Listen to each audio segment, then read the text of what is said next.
9:15 in the morning. A village school. 240 children just settling into their desks. In 4 minutes, a mountain will fall directly on top of them. By 10 o'clock, rescuers stop finding anyone alive, except 29 children. Buried, broken, but breathing. Here is how that was possible. South Wales. The valley town of Aberfan, 4 miles from Merthyr Tydfil. Below ground, one of the richest coal seams in Britain. Above ground, a community built entirely around it. For half a century, the Merthyr Vale Colliery has been carving waste rock out of the earth and dumping it on the mountainside directly above the village. 7 tips. Millions of tons of loose spoil, stacked on a slope, overlooking rows of terraced houses and one small school, Pantglas Junior. Tip number 7 is the youngest of the 7. Started in 1958. By 1966, it stands 111 feet high. And it has one fatal flaw, buried in the paperwork. It was built directly on top of underground springs. Water was never supposed to be under that pile. It was there the entire time, quietly doing what water always does, finding the weakest point and waiting. For years, residents watch black water flood down from the tips after every heavy rain. 11 separate flooding events since 1952. In 1963, the local council writes formally to the National Coal Board. The subject line reads, "Danger from coal slurry being tipped at the rear of the Pantglas schools." The board agrees, on paper, to fix the drainage. Nothing gets fixed. No engineer is sent to inspect the spring beneath tip 7. No survey is ordered. The correspondence is filed and forgotten by everyone except the families who live underneath it. The complaints stop. The tipping continues. The mountain keeps growing. October 1966. 3 weeks of relentless rain, 6.5 inches, nearly half of it in the final week alone.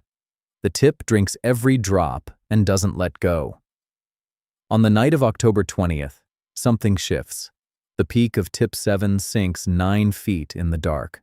The rails that carry waste to the summit collapse into a new hollow that wasn't there yesterday.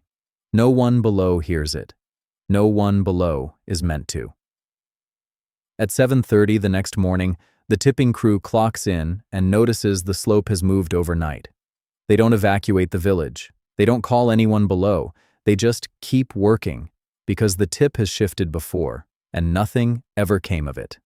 Down in Pantglas Junior School, it's the last Friday before half-term. Children are settling in for the day. Some are singing in assembly. It is 9 a.m. Fog blankets the valley, thick enough that no one on the mountain can see the school, and no one at the school can see the mountain. A workman named Leslie Davies is standing at the top of tip 7 when he sees the ground in front of him begin to rise. Not slide, rise. Then it turns and drops and becomes a wave. He runs. Behind him, the whole slope goes with a sound witnesses will later describe as a jet plane screaming low through the fog.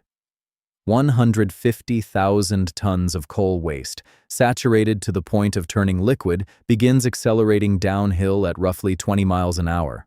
Not rock anymore. Slurry. A black tidal wave, 20 to 30 feet high, funneling straight down the mountainside toward the houses below. The wave doesn't hesitate for geography. It erases a farmhouse and its cottages in seconds, hafod tanglewys uchaf, directly in its path. Everyone inside is gone before the sound even finishes echoing. The slurry crashes through a disused canal, snaps open a water main, and vaults clean over a railway embankment like it isn't there. Then it turns toward the school. 240 children are inside Pantglas Junior. 9 teachers. It is 9:15.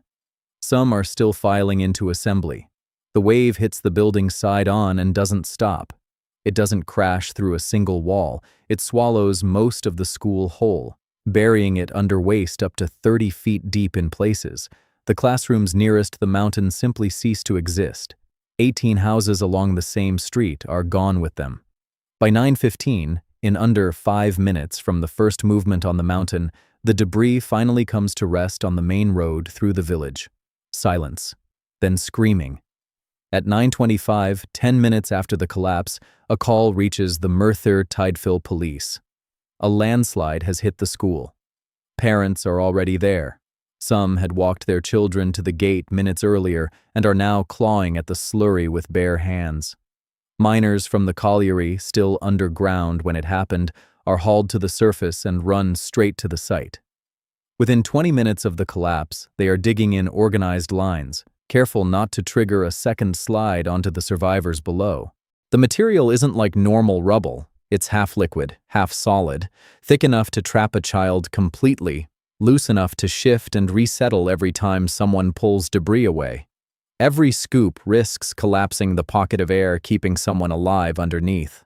Rescuers work in silence between digs, listening for the faintest sound, a cough, a cry, scraping fingers against wood. For the first hour, rescuers keep finding children breathing, a voice under 6 feet of slurry, a hand breaking the surface. 29 children are pulled out alive that morning, bruised, crushed, buried up to their necks, but breathing. Some had been shielded by a collapsed desk or a fallen beam that happened to leave just enough space to survive. Then, at around 11 o'clock, the rescue effort quietly changes shape. No one else is found alive. Volunteers keep digging for days anyway, because stopping feels like giving up on someone. But after 11 that morning, every recovery is a body, not a survivor. 144 people died that day. 116 of them children, 5 of their teachers. An entire generation of one small street, gone in under 5 minutes. Only 29 children who were inside the school when the wave hit walked away from it, and every one of them carried the day with them for the rest of their lives. Some never spoke of it again. Others spent decades in and out of hospitals, treated for injuries no one at the time had a name for. The inquiry that follows runs 76 days. It hears from 136 witnesses. Its conclusion is blunt. The disaster was entirely preventable. The report accuses the National Coal Board of bungling ineptitude and says the tragedy was caused not by a natural disaster, but by 9 men and an organization who knew about the spring beneath the tip and did nothing. Not one person is ever prosecuted. The Coal Board even takes money from the Public Disaster Fund to help pay for removing the remaining tips. Pantglas Junior School was never rebuilt on the same ground. A memorial garden stands there now, quiet, where the classrooms used to be.